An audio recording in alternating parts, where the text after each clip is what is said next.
Baik, halo semuanya. Di sini saya akan membahas mengenai penggolongan akun. Jadi, penggolongan akun dalam akuntansi itu berbeda dengan akun yang ada di dalam dunia kita sehari-hari. Lalu, apa itu akun dalam akuntansi dan kenapa akun-akun tersebut harus dikelompokkan? Kita akan membahasnya pada hari ini. Yang pertama, apa itu akun? Akun dalam akuntansi merupakan media akuntansi yang digunakan untuk mencatat transaksi keuangan yang mengakibatkan terjadinya perubahan pada aktiva, utang, modal, pendapatan, dan juga beban. Jadi aktiva, utang, modal, pendapatan, dan juga beban juga merupakan akun-akun dalam akuntansi, di mana itu merupakan 5 akun pokok dalam akuntansi. Jadi setiap siklus akuntansi yang digunakan itu memerlukan akun-akun seperti aktiva atau juga disebut dengan harta, utang, modal, pendapatan, dan juga beban untuk mencatat saldo dari hasil transaksi-transaksi akuntansi yang kita catat dalam sebuah siklus akuntansi tersebut. Lalu, kenapa akun-akun dalam akuntansi itu harus digolongkan? Tujuan dari penggolongan akun dalam akuntansi itu ada 3. Yang pertama yaitu menunjukkan tempat pencatatan unsur aktiva, kewajiban modal, pendapatan, beban, dan prive, dan masih banyak akun-akun yang lainnya. Jadi tujuannya digolongkan agar kita tahu bahwa transaksi tersebut itu ditunjukkan untuk mencatat akun-akun apa saja. Misal transaksi pembelian akan dicatat pada akun pembelian juga, akun kas, dan akun sebagainya. Jadi tidak semua akun digunakan dalam siklus akuntansi. Setiap siklus akuntansi memiliki akun-akun yang berbeda sesuai dengan kebutuhannya masing-masing. Tetapi tetap ada 5 akun pokok yang akan digunakan dalam akuntansi, yaitu akun harta, utang, modal, pendapatan, dan juga beban. Yang selanjutnya yaitu untuk menunjukkan pertumbuhan atau pengurangan unsur harta, utang, modal, pendapatan, dan beban atau juga prive. Jadi dengan adanya penggolongan akun ini, maka kita akan dengan mudah mengetahui pertumbuhan atau pengurangan unsur-unsur akun tersebut. Misal harta kita berkurang, utang kita bertambah, ataupun modal kita mengalami kenaikan ataupun penurunan, kita akan dengan mudah mengetahuinya melalui penggolongan akun-akun ini. Yang selanjutnya yaitu menjadi sumber informasi mengenai posisi harta, utang, modal, dan perubahannya. Hal ini dipakai sebagai penyusunan laporan keuangan perusahaan. Seperti yang kita ketahui, laporan keuangan perusahaan ada berbagai macam, ada laporan neraca, laba rugi, perubahan modal, dan lain sebagainya, di mana laporan-laporan tersebut membutuhkan akun-akun yang berbeda. Seperti laporan perubahan modal tentunya mencatat perubahan-perubahan pada akun modal, sehingga dengan adanya penggolongan akun-akun ini kita dapat mendapatkan informasi yang lebih cepat ketika kita akan membuat laporan keuangan. Selanjutnya, jenis-jenis akun dalam akuntansi. Pada umumnya, jenis-jenis akun pada akuntansi dibagi menjadi 2, yaitu akun real dan juga akun nominal. Akun real atau akun bisa disebut juga dengan akun-akun neraca, karena akun-akun ini adalah akun yang disajikan pada laporan neraca atau laporan yang bisa digunakan pada periode selanjutnya. Jadi akun real terdiri dari akun harta, utang, dan juga modal. Harta, utang, dan juga modal itu disebut dengan akun neraca karena akan disajikan pada laporan neraca setelah akhir periode, dan laporan neraca dan juga akun-akun ini akan digunakan untuk masih bisa digunakan untuk periode selanjutnya juga, jadi terus berlanjut. Sedangkan akun nominal adalah akun-akun yang disajikan pada laporan laba rugi, atau bisa juga disebut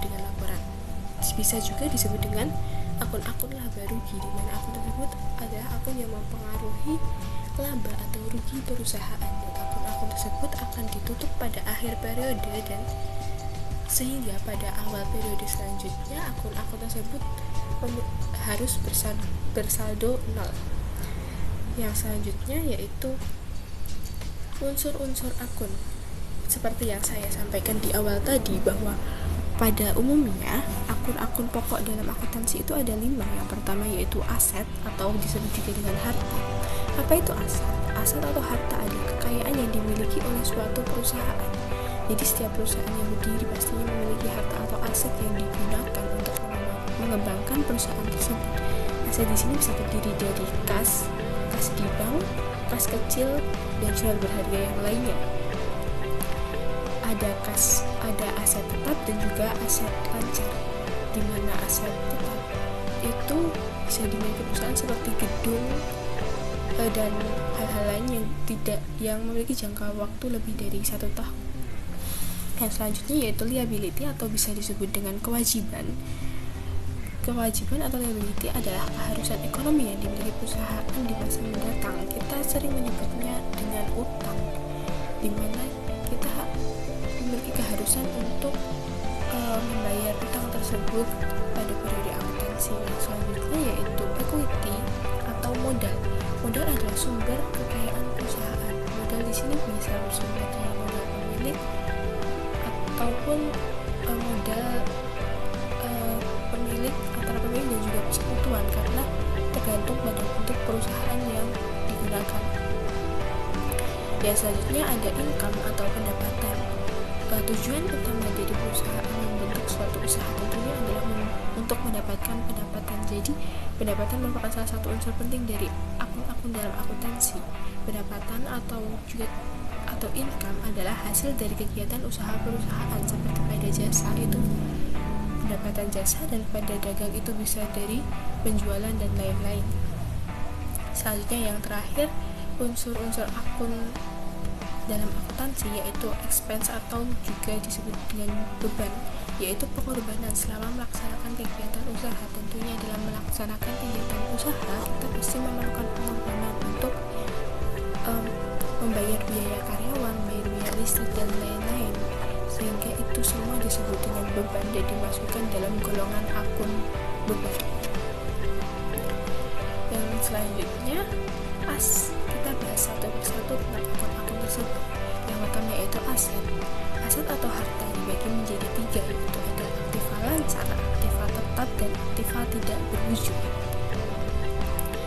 Aktiva lancar yaitu aktiva atau harta yang memiliki jangka waktu kurang dari 1 tahun dan memiliki likuiditas tinggi. Jadi akun-akun tersebut mudah untuk dicairkan, seperti kas atau kas di bank, di mana uang tersebut dapat segera dicairkan dan digunakan untuk operasional perusahaan.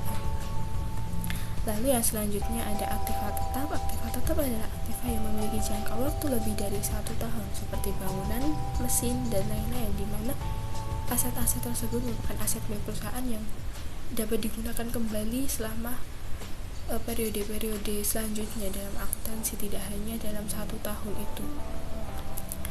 Dan yang terakhir adalah aktiva tidak berwujud, yaitu aktiva yang tidak berbentuk fisik.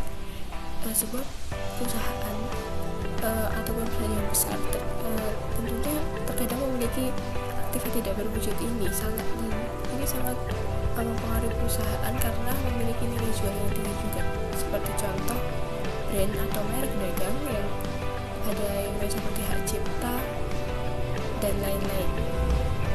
Selanjutnya liabilities atau kewajiban, atau mungkin kita bisa sebut dengan utang, dibagi menjadi 2, yaitu utang lancar dan juga utang jangka panjang. Seperti aset ini juga sama peraturannya. Utang lancar ada utang yang jangka waktunya kurang dari 1 tahun, seperti utang wesel dan lain-lain, seperti utang bank yang belum dicairkan pada tahun tersebut, seperti itu.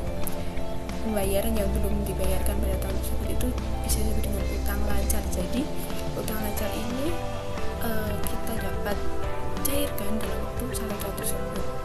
Lalu yang kedua yaitu utang jangka panjang. Utang jangka panjang adalah utang yang jangka waktu pelunasannya lebih dari 1 tahun. Jadi ini utang seperti utang yang biasa kita gunakan untuk modal.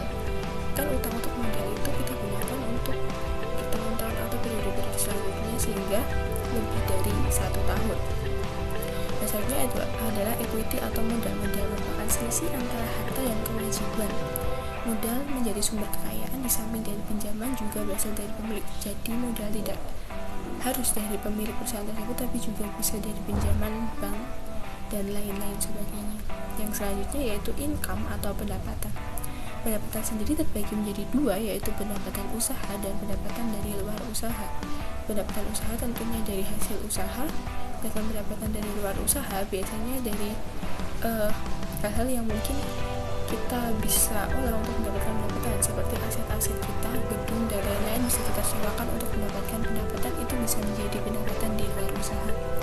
Yang selanjutnya yaitu expense atau beban. Beban juga sama, dibagi menjadi dua, yaitu beban usaha dan beban lain-lain. Beban usaha tentunya beban yang berkaitan dengan usaha, seperti beban pembayaran perlengkapan dan lain-lain. Sedangkan beban lain-lain bisa seperti beban yang tidak berkaitan lagi dengan usaha, seperti beban pajak, beban pengembang, dan lain sebagainya. Lalu selanjutnya saya akan membahas mengenai penulisan kode akun dalam akuntansi. Jadi akun-akun dalam akuntansi itu memiliki kode-kode yang kita kenal. Biasanya ada 4 kode angka di sini untuk agar kita tahu itu untuk apa, karena setiap akun itu memiliki kode-kode yang berbeda, dan perkodean itu tergantung dari dengan akun yang kita gunakan. Pada baris pertama, nomor yang paling depan itu digunakan untuk mendefinisikan kelompok. Jadi kalau 1 itu mengacu pada kelompok harta, lalu 2 itu utang, 3 modal, 4 pendapatan, dan 5 itu beban. Secara umum seperti itu, tetapi bisa disesuaikan dengan akun-akun yang digunakan pada perusahaan tersebut. Yang kedua yaitu ada golongan. Golongan seperti kita tahu harta dibagi menjadi 3, harta lancar, harta tetap, dan juga harta tidak berwujud.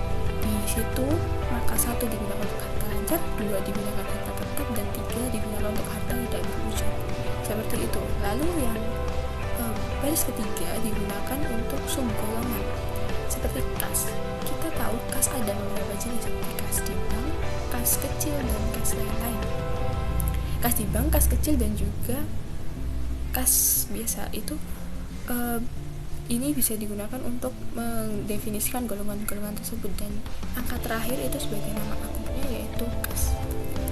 Dan selanjutnya berikut adalah contoh-contoh penomoran akun.